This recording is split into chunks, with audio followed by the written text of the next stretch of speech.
Doctor Yunus সরকারকে হাসিনা সরকারের সঙ্গে তুলনা করবো না। হাসিনা সরকার তো আমার কল্পনার চেয়েও খারাপ সরকার ছিল। তাদের দৌরাত্ম্য, তাদের দাপট, তাদের অনিয়ম, দুর্নীতি, এটার সঙ্গে আমি পুরো সরকারকে তুলনা করবো না। ইলেকশন কবে হবে বলে আপনি মনে করেন? ডিসেম্বরে, ফেব্রুয়ারিতে? কারণ রাজনৈতিক নেতাদের সঙ্গে আমাদের কথা হচ্ছিল, তারা বলছেন তারা আসলে খুবই এটাকে বলবো যে কনফিডেন্ট যে আসলে এই সরকার ডিসেম্বরে ইলেকশন দিতে চায়। ডিসেম্বরে ইলেকশনের বাইরে যে কথাবার্তা এই সরকারের লোকেরা বলতেছেন, তারা এগুলি বলতেছেন যে তাদের বিভিন্ন ব্যর্থতা ঢাকার জন্য। আসলে আমরা যাতে ইলেকশন নিয়ে শুধু কথা বলি, ইলেকশন দেওয়ার জন্য তারা ডিসেম্বরে দেওয়ার জন্য রেডি। যদি ডিসেম্বরে তারা না দিতে পারেন, বড় জোর ফেব্রুয়ারির আগে, ফেব্রুয়ারিতে মানে রোজা আসার পরবর্তী, রমজান আসার আগেই তারা ইলেকশন দিবেন। তুষার, আপনি কি মনে করেন? আপনার কি মত? আমি কামাল ভাইয়ের মত জানবো। আসবে শুরুর দিকেই থাকবে রমজান মাস।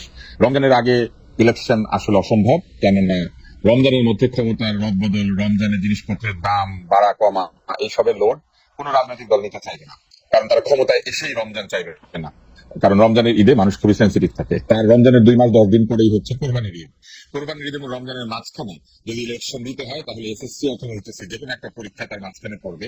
ফলে সেখানেও যে নির্বাচন দেওয়া সম্ভব হবে আমার মনে হয় না। এবং জুন মাস চলে আসলে আমার ধারণা যে নানান কথাবার্তা বলে এটাকে 2026-এর ডিসেম্বরে নিয়ে যাওয়ার একটা চেষ্টা করা হবে। এটা হচ্ছে আমার অভিজ্ঞতা থেকে বলা কথা। কিন্তু যদি আমরা প্রধান উপদেষ্টার কথাকে বিশ্বাস করি, তাহলে বলতে হবে যে অবশ্যই আগামী বছর জুনের মধ্যে নির্বাচন হয়ে যাবে।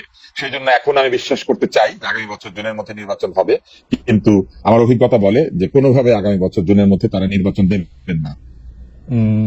তুষার ভাইয়ের কথা শুনলাম, আমরা একটু কামাল ভাইয়ের কথা শুনি। কামাল ভাই, ইলেকশন কবে হবে বলে আপনার মনে হচ্ছে? কবে হবে এটা বলা কঠিন, কিন্তু আমি মনে করি নির্বাচন এই বছরের ডিসেম্বরের মধ্যে হওয়া উচিত এবং হওয়া সম্ভব। কিন্তু তারা অনেকে অনেক কিছু বলবেন। একটা জিনিস কি আপনার একটা কথা ভেবে দেখেন, আমার মনে হয় বাংলাদেশের স্বাধীনতার পর এ পর্যন্ত এই যাবৎকাল ডক্টর ইউনূসের সরকার হলো সবচেয়ে ভাগ্যবান সরকার, যে সরকার দেশের মাঠে থাকা সকল রাজনৈতিক দলের নিঃশর্ত সমর্থন পেয়েছেন। এরকম এর আগে কোন সরকার পায় নাই। এমনকি স্বাধীনতার পর বঙ্গবন্ধু সরকারও কিন্তু পায় নাই। উনি সরকার চালানোর কয়েকদিনের মধ্যে জাসদ জোরদণ্ড প্রতাপে কিন্তু ওনার বিরোধিতা করেছে।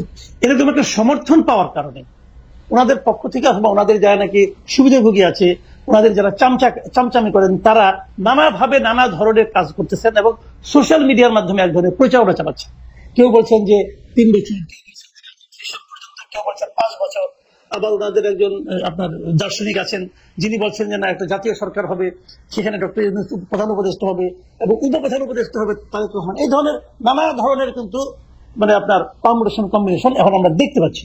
বাট আলটিমেটলি জিনিসটা হলো যে এই যে সবগুলি পলিটিক্যাল পার্টি এই সরকারকে সাপোর্ট দিচ্ছে। যদি সাপোর্ট না দেয় তাহলে কি ওটাকে চাপ তৈরি হবে। এই চাপ সামাল দেওয়ার ক্ষমতা ইউনূস সরকারের নাই, একদমই নেই। যদি আমি বললাম আগামী সপ্তাহে যদি তারেক রহমান এসে বলে যাবে ইলেকশন চাই এবং ডিসেম্বরের মধ্যে চাই, যদি বলি, আপনি নিশ্চিত থাকেন ইলেকশন ডিসেম্বরে হবে। কারণ ডক্টর ইউনূস ওই রিস্কে যাবে না, তার পক্ষে এই চাপ সামাল দেওয়া সম্ভব না। এখন অনেক পলিটিক্যাল পার্টি অনেক রকম কাহিনী করতেছে, দল স্বার্থ আছে। কেউ কেউ ভাবতেছে আমি আর কয়েকটা দিন সময় পেলে গুছিয়ে নিতে পারবো। তবে আমার ধারণা এনসিপি মনে আর ভাবে না। এনসিপি মনে বুঝে গেছে যে অনন্তকাল সময় দিলে যতই সময় বেশি পাবে ততই তারা ক্ষুদ্র থেকে ক্ষুদ্রতর হবে, ওই হোমিওপ্যাথি ডোজের মতো। ওটাতে কোনো কাজ হবে বলে আমার কাছে মনে হয় না। এনসিপির আশা আকাঙ্ক্ষা মোটামুটি এখন শেষ। এখন জামাত হয়তো ভাবতে পারে যে আরেকটু সময় পারলে আরেকটু গোছাবো, কিন্তু তাতেও কিছু হবে বলে আমার কাছে মনে হয় না। আমি কামাল ভাইয়ের সাথে আমি একমত যে পলিটিক্যাল পার্টিগুলো যদি চাপ সৃষ্টি করে তাহলে ডিসেম্বরেতে ইলেকশন দিতে হবে। এবং ডক্টর ইউনূসও আসলে ডিসেম্বর ইলেকশন দেওয়ার ব্যাপারে একাধিকবার বলেছেন। বড়জোর তিনি নানা কারণে সেটাকে একটু বাড়িয়ে হাতে সময় রেখেছেন, কিন্তু পলিটিক্যাল পার্টি, কিন্তু আমরা কিন্তু দেখছি যে পলিটিক্যাল পার্টিগুলি কিন্তু সেই অর্থে চাপ সৃষ্টি করতেছে না। পলিটিক্যাল পার্টির মধ্যে সেই চাপ কিন্তু নাই। সেটাকে আমরা বাদ করে রেখে আমি একই প্রশ্ন আবার আপনাদের দুজনকে করতে চাই। এবার এস্টাবলিশমেন্টকে একটু কোশ্চেন করতে চাই, যে সরকার থাকে তাকে কোশ্চেন করতে চাই। কিন্তু ফ্যাক্ট রিমেন্স, এবার রমজান মাসে দ্রব্যমূল্য, বিদ্যুৎ পরিস্থিতি, ঈদ যাত্রা, এসব বিষয়ে অন্তর্বর্তী সরকার মোটামুটি ভালোভাবে সামাল দিতে পারায় এবং চুরি ডাকাতি ছিনতাই কিছুটা নিয়ন্ত্রণে আসায় দেশের রেমিটেন্স প্রবাহ বাড়ায় এবং বিভিন্ন ধরনের সম্মেলন, নানা ধরনের আন্তর্জাতিক পর্যায়ে বাংলাদেশের নানা পরিস্থিতি, এসব বিষয় মিলে জনগণের বড় একটি অংশ অ্যাপারেন্টলি ডক্টর ইউনূস সরকারের প্রতি আস্থা ফিরে পেয়েছে বলে নানাভাবে মনে হচ্ছে। আমার যারা বিএনপি বা জামায়াত যে করেন যেসব পরিচিতরা নেতৃবৃন্দরা তারাও অনেকে বলছেন ডক্টর ইউনূসের প্রতি এই দেশের মানুষের কিছুটা আস্থা বেড়েছে, রেটিং অ্যাপ্রুভাল রেটিং অনেক বেড়েছে বলে মনে হচ্ছে। এমনকি এনসিপির নেতাও পরিণত হয়েছেন ডক্টর ইউনূস, মানে এনসিপির নেতা হিসেবে কিন্তু এখন আর নাহিদের নাম আমরা শুনি না, ডক্টর ইউনূসের নামই আমরা বেশি শুনি। ডক্টর ইউনূসের মানে নিজেকে একটি নেতা হিসাবে শাসক হিসাবে প্রতিষ্ঠিত করতে পেরেছেন বলে মনে হয়। সেই ক্ষেত্রে ইলেকশন যদি পরে হয়, ডক্টর ইউনূস সরকার যদি একটু বেশি সময় থাকে, তাহলে কি অসুবিধা? আমরা না, এখানে একটা কথা আমি বলি আপনাকে, ডক্টর ইউনূস ভালো করছেন কি মন্দ করছেন এটা তো আমার দেখার বিষয় না রে ভাই। না কেন আমি বলি, ডক্টর ইউনূস কোন সরকারের প্রধান? উনি একটা অন্তর্বর্তী সরকারের প্রধান। অন্তর্বর্তীকালীন সরকার মানেটা কি? মানেটা হলো একটা রেগুলার গভর্নমেন্ট আসবে, যতদিন সেই রেগুলার গভর্নমেন্টটা না আসে ততদিন সরকারটাকে পরিচালনার জন্য এবং রেগুলার গভর্নমেন্ট আনার জন্য যে নির্বাচনটা হবে সেই নির্বাচনটা অবাধ এবং নিরপেক্ষ করার জন্য একটা সরকার দরকার, সেটা হলো ডক্টর ইউনূসের সরকার। এই কথা কিন্তু মাথায় রাখতে হবে। কাজে এই সরকার তো রেগুলার গভর্নমেন্টের মতো কাজ করবে না, এবং অন্তর্বর্তী সরকার আপনি যেগুলো আমরা সাফল্য বললাম, আমরা কিন্তু এগুলো একটা অস্বীকার করছি না। রমজানের শাকসবজির দাম কমছে, কোনো সন্দেহ নেই। চালের দাম কি কম ছিল? তেলের দাম কি কম ছিল? ছিল না। এখন আপনি বলবেন যে চাল তেল শেষ করছি না, রমজান তো শেষ, এখন কি হচ্ছে শুনেন। আমার কাছে ওই দিন এক ভদ্রলোক 3টা রিসিপ্ট পাঠিয়েছে, 3টা রিসিপ্ট। একটা রিসিপ্ট সে মোহাম্মদপুরের একটা দোকান থেকে, মায়ের দোয়া নামে একটা চাউলের দোকান, সেই দোকান থেকে সে জানুয়ারি মাসের 3 তারিখে 25 কেজি চাউলের এক বস্তা চাউল কিনছে 1740 টাকা দিয়ে। সেই একই দোকান থেকে সেই একই চাল, একই পরিমাণ চাল উনি ফেব্রুয়ারি মাসের 1 তারিখে কিনছেন 1950 টাকা দিয়া। সেই একই দোকান থেকে একই পরিমাণ চাল, 25 কেজি চাল, উনি এপ্রিল মাসের 7 তারিখে কিনেছেন 2155 টাকা দিয়া। কথাটা খেয়াল করেন, 4 মাসের ব্যবধানে চাউলের দাম 1700 থেকে 2100 টাকা হয়ে গেছে, কিন্তু একই দোকানে একই জায়গায়। কাজে এটা হলো রিয়েলিটি। আর গতকালকে তো আপনার তেলের দাম বাইরে গেল 1,14 টাকা। তো এখন আপনি যদি বলেন না তেলের দাম কম আছে, চাউলের দাম কম আছে, দাম বেড়েছে কিন্তু আমাদের ক্রয় ক্ষমতা বেড়েছে, বলতে পারেন ভাই, অনেক কথাই আগেও শুনেছি, এখনো শুনতে পারি, সেগুলি এক জিনিস। বিষয়টা কি হয়েছে আমি বলি, ডক্টর ইউনূস হলো একটা অসাধারণ পিআর পার্সন। উনি জানেন যে কিভাবে পিআর এর কাজগুলি করতে হয়। সোশ্যাল মিডিয়ায় এক ধরনের গুজব উনি চালাচ্ছেন খুবই প্ল্যান্ড ওয়েতে, খুবই। কিন্তু একটা কথা মাথায় রাখতে হবে ভাই, মাথায় রাখেন, যারা সোশ্যাল মিডিয়ায় এগুলি করে তারা কিন্তু বাজার করে না। বাজার করে বাবা, রান্না করে মা, ছেলে খায় আর খেতে খেতে স্ট্যাটাস দেয়। এটা মাথায় রাখতে হবে ভাই। এটাই বাংলাদেশে এখন হচ্ছে। কি হচ্ছে বাবাকে জিজ্ঞাসা করেন যে বাজার করতে যায় তার কি হয়েছে। আমি কিন্তু বাজার করি না, আমি গত পরশুদিন আমি এমন কোন সবজি পাই নাই যার দাম 80 টাকার কম, আমি পাই নাই ভাই, আমি নিজে কিনেছি। আমি কিন্তু আরেকজনের কাছে শুনে বলতেছি না, কিন্তু একমাত্র টমেটো পেয়েছিলাম 50 টাকা কেজি, কিন্তু টমেটো ছাড়া প্রত্যেকটা জিনিসের দাম 80 টাকা কেজি। কিভাবে কমলো ভাই? কিন্তু কাল ভাই কিভাবে কমলো? না ঠিক আছে, কিন্তু কাল ভাই আমি আপনি দুজনই আপনি আমার থেকে অনেকখানি বড়, কিন্তু আমরা আসলে এই সরকারগুলিকে খেয়াল করি। তো এই আওয়ামী লীগ সরকার, তার আগে যখন বিএনপি সরকার ছিল, তাদের যে মানে তাদের একটা বড় চাঁদাবাজি এবং পাওয়ার এক্সারসাইজ করা একটা সিন্ডিকেট আছে। আমাকে আমার একজন গ্রামীণ বন্ধু ফোন করে সেদিন বলেছিলেন যে তোমরা তো গ্রামে আসো না, তোমরা বুঝবা না যে আমরা তো এই চাঁদাবাজি থেকে এখন মুক্ত আছি। এখন তো কেউ আমাকে এসে দলের মানে উনি হ্যাডাম শব্দটা ব্যবহার করছেন, সেটা দেখাচ্ছে না। সমন্বয়কদের ওই গ্রাসরুট লেভেল এরকম দল নাই, কিন্তু একদম দ্বিমত করছি না। ওই পর্যায়ে এই ছুটকা ফাটকা চাঁদাবাজি এখন আসলে ওইভাবে নাই। ঢাকার রাস্তাতেও এই ফুটপাতে বাদামওয়ালাকেও কিন্তু প্রতিদিন 100 টাকা করে চাঁদা দিতে হতো আগে, যে নাকি চিনাবাদাম বিক্রি করে। ওটা এখন নাই, আমি নিজে চেক করে দেখেছি, ওগুলি নাই। এটা হলো একটা পজিটিভ দিক। কিন্তু একটা কথা আপনাকে মাথায় রাখতে হবে, সেই জিনিসটা হলো আমি কিন্তু বাংলাদেশে ডক্টর ইউনূস সরকারকে হাসিনা সরকারের সঙ্গে তুলনা করবো না। হাসিনা সরকার তো আমার কল্পনার চেয়েও খারাপ সরকার ছিল। তাদের দৌরাত্ম্য, তাদের দাপট, তাদের অনিয়ম, দুর্নীতি, এটার সঙ্গে আমি পুরো সরকারকে তুলনা করবো না। সেটার জিনিস ওইখান থেকে আমরা মুক্তি পেয়েছি। মুক্তি পাওয়া মানে এইটা এখন যে পেয়েছি, এটাই যে আমাদের প্রাপ্তি, এটাই যে আমাদের প্রত্যাশা, তা কিন্তু নয়। আমরা যে নিয়মতান্ত্রিক সরকার চাই, কেন চাই সেটা আমি বলি। কোন আপনি যতক্ষণ পর্যন্ত আপনাকে রেগুলার পলিটিক্যাল গভর্নমেন্ট না আসবে, ততক্ষণ পর্যন্ত এই দেশে কোনো বিনিয়োগ আসবে না। আপনি সিঙ্গাপুর থেকে স্মার্ট লোক নিয়ে আসেন আর 41,000 উপরে থেকে ঝাঁপ দেওয়া লোককে নিয়ে আসেন, ভাই কোনো লাভ হবে না। উনি ওই মানে একটা অনুষ্ঠানে পরিচালনা করবেন, টুকটাক ইংরেজি বলবেন, হয়ে গেল। স্মার্টলি হাঁটবেন, হয়ে গেল।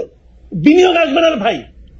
পলিটিক্যাল গভর্নমেন্ট ছাড়া রেগুলার গভর্নমেন্ট যারা বিনিয়োগ করবে তারা কিসের উপর ভরসা করে করবে না। কাজে আপনি সেই জন্য আপনার এখানে একটা রেগুলার পলিটিক্যাল গভর্নমেন্ট আসতে হবে। কথা বলছি, ডক্টর ইউনূস যদি ভালো হয় উনি এই ক্যাবিনেট দিয়ে ইলেকশন করুক না, আসলে দেখি আছে। আচ্ছা, আরেকটা কথা, সেটা হলো কি, এই ইলেকশন এদের প্রতি সাধারণ মানুষের ম্যান্ডেট আছে কিনা তারও তো একটা প্রমাণ হওয়া দরকার আছে। আপনি তো গাইড জোরে বলতেছেন জুলাই অভ্যুত্থান, আপনি গাইড জোরে বলতেছেন, কে নিয়োগ করছে? ডক্টর ইউনূস তো নিজেই বলছে।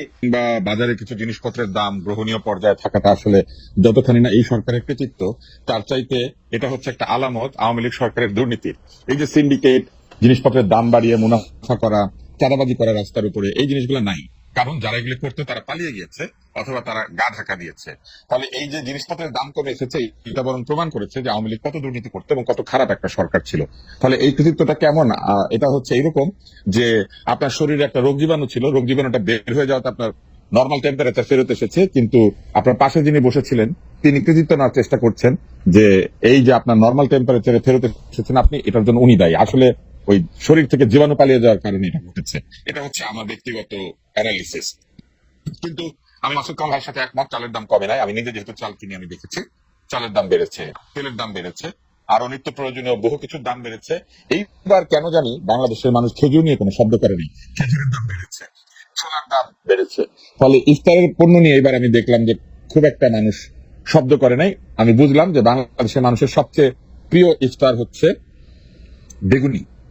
বেগুনের দাম কম ছিল। বেগুনের দাম কম থাকায় অন্যান্য ইফতারের পণ্যের যে দাম বেড়েছে সেটা তারা হিসাবে নেয় নাই। ডালের দাম বাড়তি, ভালো ডালের দাম কিন্তু অনেক বেশি। এবার কি খেসারি ডালের পেঁয়াজও খেয়েছে কিনা সবাই আমি জানি না। ফলে আমি বলবো যে সবকিছুর দাম কমেছে ঢালাও ভাবে, কথাটা ঠিক না। তবে শীতের সবজি এবং যে সবজিগুলি সবুজ সবজি, এই সবজির দাম একটা দীর্ঘ সময় কম ছিল, এটা সত্যি কথা। তবে এর কৃতিত্ব হচ্ছে যতখানি এই সরকারের, তার চেয়ে বেশি কৃতিত্ব হচ্ছে পালিয়ে যাওয়া আওয়ামী লীগের চাঁদাবাজদের, সিন্ডিকেট যারা চালাতো তাদের। এবার অন্য বিষয়টাতে আসি, সেটি হচ্ছে যে আমরা আসলে জুলাই বিপ্লবের যে চেতনার কথাটা শুনি, সেই জুলাই বিপ্লবের চেতনার বৃহত্তর একটি জায়গায় তো ছিল গণতন্ত্র। অগণতান্ত্রিক একটি সমাজ তো কোনোভাবেই বৈষম্যহীনতার দিকে যেতে পারে না। যে সমাজে মানুষ ভোট দেয় না এবং নিজের মানুষকে নির্বাচিত করে তার ভবিষ্যৎ নির্মাণের দায়িত্ব দেয় না, বিশেষ করে দেশের আইন প্রণয়ন যদি করে অনির্বাচিত মানুষেরা, তবে এটা পরিপূর্ণভাবে জুলাই চেতনার বিপরীত। জুলাই চেতনার আরেকটি বড় বিষয় হচ্ছে এক ধরনের বৈষম্যহীন নিয়োগ এবং বৈষম্যহীন ব্যবস্থা কায়েম করা। আমরা দেখেছি ঢালাওভাবে তদবির চলছে। স্বাস্থ্য খাতের কথা আমি বলতে পারি সরাসরি, কারণ এই বিষয়ে আমার কাছে অনেক বেশি ইনফরমেশন আছে। স্বাস্থ্য খাতে বিনিয়োগ এবং নিয়োগ দুই জায়গাতেই বাণিজ্য চলছে। আপনি দেখবেন যে হঠাৎ করে একজন লোক এসে বলেছেন যে 26,000 কোটি টাকা তিনি স্বাস্থ্য খাতে বিনিয়োগ করবেন। আমরা আবিষ্কার করলাম তিনি আসলে যুক্তরাষ্ট্রে মামলা খাওয়া একজন ব্যক্তি। আবার স্বাস্থ্য খাতে যে নিয়োগ বা বদলি চলছে, সেইখানে আমরা দেখলাম যে এসেনশিয়াল ড্রাগস থেকে অতিরিক্ত জনবল আছে এই অজুহাত দিয়ে লোকজনকে ছাঁটাই করা হয়েছে, অথচ কোন ধরনের নিয়মতান্ত্রিক নিয়োগ প্রক্রিয়া ছাড়াই সেখানে জনবল নিয়োগ করা হয়েছে। আমরা ওয়াসাতে একই অভিযোগ দেখেছি এবং স্বাস্থ্যখাতে আমরা প্রচুর বদলি বাণিজ্য হতে দেখছি, যেখানে প্রচুর মানুষকে বদলি করা হচ্ছে এবং তার কিছুদিন পরে সেই বদলি ক্যান্সেল করা হচ্ছে। বদলি যদি যৌক্তিক হয়ে থাকে তাহলে কেন কয়েক মাসের মধ্যে সেই বদলি বাতিল করতে হবে? ফলে এক ধরনের সন্দেহজনক তৎপরতা আমরা প্রশাসনের মধ্যে লক্ষ্য করছি। প্রশাসনে আপনি নিশ্চয়ই দেখেছেন যে ডিসি নিয়োগ থেকে শুরু করে নানান বিষয়ে এক ধরনের অভিযোগ শুরু থেকে উঠেছিল, যার কোনো যৌক্তিক ব্যাখ্যা এখনো পর্যন্ত এই সরকার দিতে পারেন নাই। সর্বশেষে তারা যে সরকারকে স্বৈরাচারী বলেন, যে আওয়ামী লীগকে তারা বলেন যে গণশত্রু কিংবা একেবারে জনগণের বিরোধী, জনবিরোধী, সেই আওয়ামী লীগের রেখে যাওয়া একটি কালাকানুন, যেটা আওয়ামী লীগেররাও কালাকানুন মনে করেন, সেটা দিয়ে মেঘনা আলম নামে একজনকে তারা গ্রেপ্তার করেছেন। তার মানে কালাকানুনগুলি তারা আবার নতুন ভাবে প্রয়োগ করতে শুরু করেছেন। ফলে